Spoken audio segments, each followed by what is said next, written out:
नमस्कार दोस्तों, आज की हमारी वीडियो में आपका स्वागत है।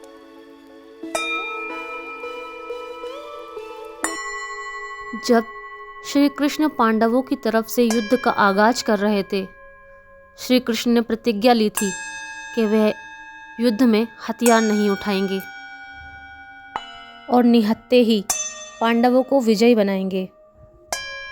वहीं दूसरी ओर भीष्म पितामह, जो कि कौरवों के सेनापति के रूप में लड़ रहे थे, उनका मानना था कि कौरवों के लिए जो प्रतिज्ञा उन्होंने की है वह उसे अपने प्राण देकर भी निभाएंगे।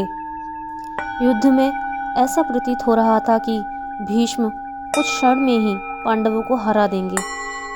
कृष्ण धैर्यपूर्वक ये सब कुछ देख रहे थे।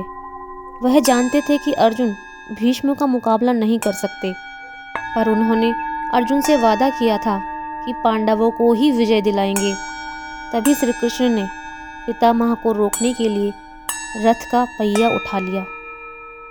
भीष्म जानते थे कि श्री कृष्ण भगवान हैं, इसलिए उन्होंने मुस्कुराते हुए धनुष बाण एक तरफ रख दिए और हाथ जोड़कर खड़े हो गए।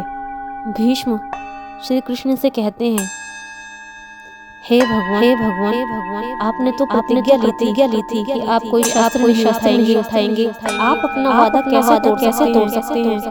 तब श्री कृष्ण कहते हैं, हे भीष्म, आप स्वयं ज्ञानी हैं। आप अपनी प्रतिज्ञा ना तोड़ने के लिए जाने जाते हैं, लेकिन शायद आप ये नहीं जानते कि धर्म और सत्य की रक्षा अपनी प्रतिज्ञा से ज़्यादा बढ़कर है। आप प्रतिज्ञा निभाने के चक्कर में अधर्म का साथ दे रहे हैं।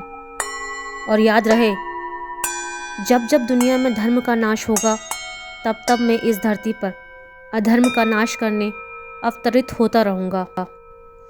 तुम एक इंसान होकर अपनी प्रतिज्ञा नहीं तोड़ पाए और अधर्म का साथ दे रहे हो, लेकिन मैं भगवान होकर भी धर्म की रक्षा के लिए अपनी प्रतिज्ञा तोड़ रहा हूँ। अगर मेरी किसी प्रतिज्ञा की वजह से धर्म और सत्य पर कोई आँच आती है, तो मेरे लिए वो प्रतिज्ञा कोई मायने नहीं रखती और मैं धर्म के लिए ऐसी हजारों प्रतिज्ञा तोड़ने के लिए तैयार हूँ। अगर आपके सामने आपके धर्म का नाश हो रहा हो और आप कुछ नहीं कर रहे हैं, तो आप भी पाप के भागी हैं। श्री कृष्ण के इस संदेश से हमें सीख लेनी चाहिए कि सत्य की रक्षा हमारे हर स्वार्थ, हर वचन और हर मजबूरी से बढ़कर है।